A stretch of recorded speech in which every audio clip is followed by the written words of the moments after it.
কিছু দাড়িওয়ালাকে কিছু টুপিওয়ালাকে নামিয়েছে, আমার বিরুদ্ধে ডাইরেক্ট কেস করছে, অনেক বাজে বাজে কথা বলছে। এই দাড়িওয়ালা যে কটা করছে, এই দাড়িওয়ালাকেও আমি যদি বেঁচে থাকি, যে কটা আমার বিরুদ্ধে আজে বাজে কথা বলছে, কেউ আমার বিরুদ্ধে যেভাবে গালিগালাজ দিচ্ছে, আমি আল্লাহকে বড় করে বলছি, আল্লাহকে কসম করে বলছি, আমি যদি বেঁচে থাকি এদেরও আমি জ্যান্ত পুঁতবো, জ্যান্ত কবর দেবো এদেরকে। কোন বাপ আছে তোদের আটকে লাই? তোর কোন অভিষেক বাপ আছে? তোর কোন মমতা ব্যানার্জি, তোর বাপের সাথে কি সম্পর্ক আছে তোদের দেখাবো।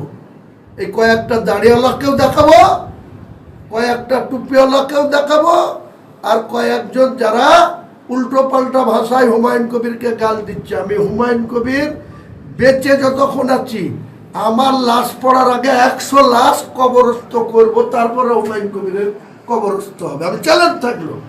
যখন অসীম সরকার বিজেপির এমএলএ কোরআনের অপমাননা করলো, এই মমতা ব্যানার্জি যখন বলছে ও যা উন্নয়ন করেছে কোরআনের পাতা শেষ হয়ে যাবে, তার উন্নয়ন শেষ হবে না। এই দাঁড়িয়েওয়ালা মুসলমানরা, এই মুনাফেকরা, তোরা মমতা ব্যানার্জির সেই প্রতিবাদ করতে পারিস? হারামখোররা, হারামখোর মুসলমান, মমতা ব্যানার্জির চটি চাটা মুসলমান, এই মুসলমানদের মোকাবেলা করার জন্য হুমায়ুন কবির প্রস্তুত আছে। মমতা ব্যানার্জির এত বড় স্পর্ধা, সে কোরআনের সঙ্গে কম্পেয়ার করে নিজের উন্নয়নের।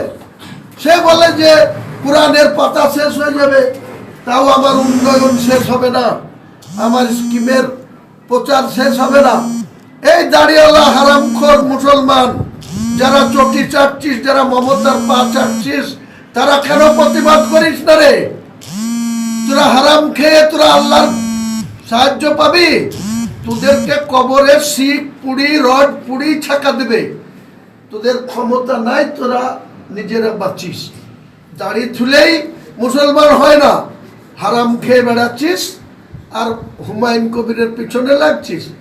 চোটা মেয়ে পার হোক, যে কটা দাড়িওয়ালা আমার বিরুদ্ধে বলেছিস, তোদের ওই দাড়ি ধরে তোদের জ্যান্ত পুঁতবো, আমি পুঁতবো। তোরা যত এফআইআর পারিস কর। আর যে আমার বিরুদ্ধে দিল্লি থেকে এসে বেলডাঙ্গায় বহরমপুরে থেকে এফআইআর করছে, কোথায় কোথায় আছে, কে কে শেল্টারে রেখেছে, তাদের সাথেও বোঝাপড়া হুমায়ুন কবির করবে। শুধু চোটা মেয়ে পর্যন্ত যতই রাগ হোক, যতই যা হোক, এটা সহ্য করব। আমি আজকে নতুন করে চ্যালেঞ্জ করলাম, অমিত শাহকেও চ্যালেঞ্জ করলাম, যদি বাপের বেটা হয় অমিত শাহ, তাহলে 24 ঘন্টার মধ্যে আমার বাবরি মসজিদের কাজ বন্ধ করে রাখা।